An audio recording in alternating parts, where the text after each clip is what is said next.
Hindi ko alam sa iyo, dating House Speaker at ngayon Congressman na lamang, Pantaleon Alvarez. Nung panahon ni dating Pangulong Duterte, ang ingay-ingay mo, na kung saan pinagtutulakan mo, pinagdidildilan mo ang magkaroon ng isang federalism sa bansang Pilipinas.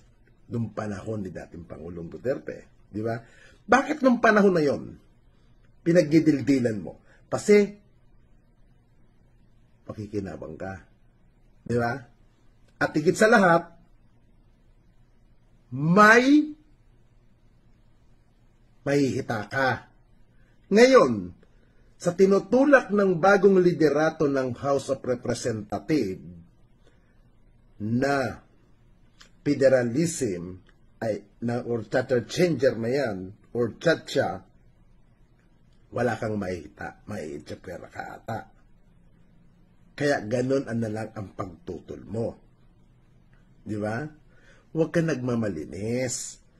Unang-una, ang dami rin issue sa'yo nung panahon mo bilang House Speaker of the House. Ngayon, puta ka ng puta. Bakit?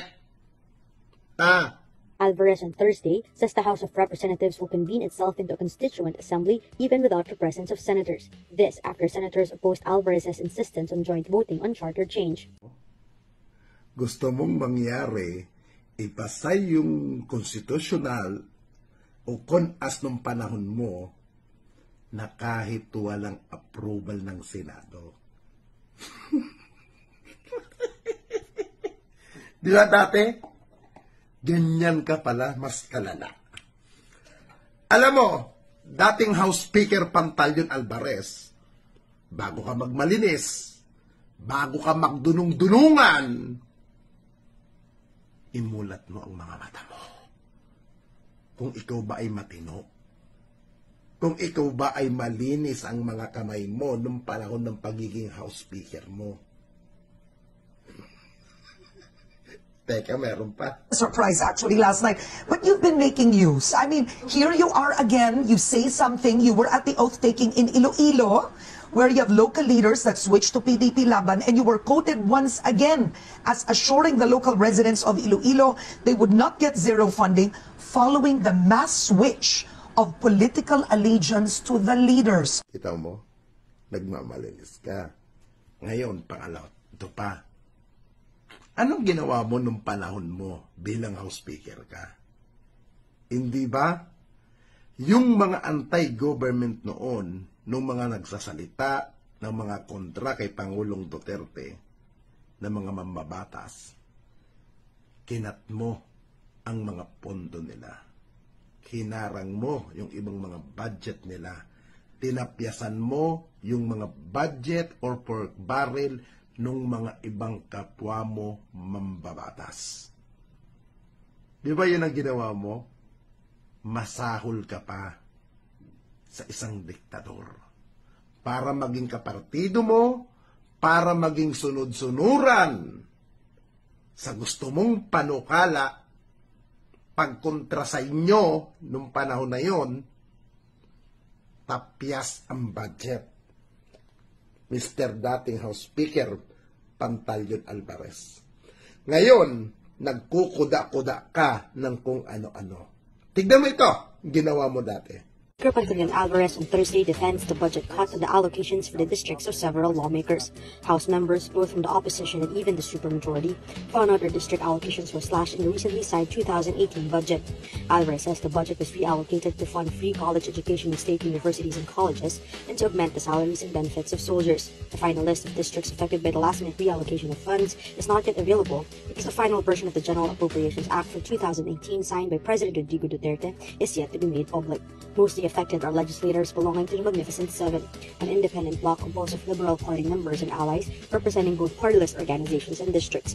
Also affected are several LP members who are part of the Alvarez-led supermajority.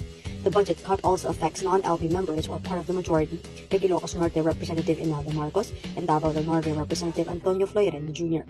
At take note, Mr. Alvarez, nung panahon ni dating Pangulong Duterte, tahimik ka. sa lahat ng mga nangyayari ng patayan. Judicial killing. Di ba? Tahimik ka.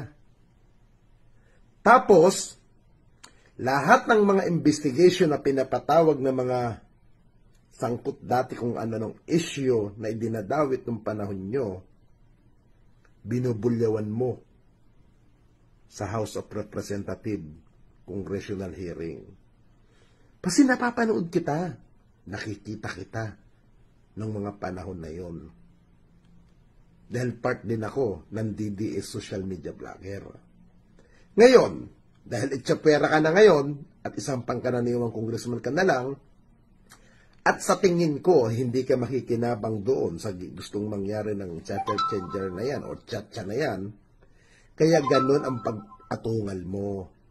At bakit nga ba napatalsik ka na hindi mo matanggap nung panahon ni dating Pangulong Duterte nung ikay napatalsik bilang House Speaker of the House at pinalitan ka ni dating Pangulong Gloria Macapagal-Arroyo bilang House Speaker of the House, doon ka lalong nanggalaiti.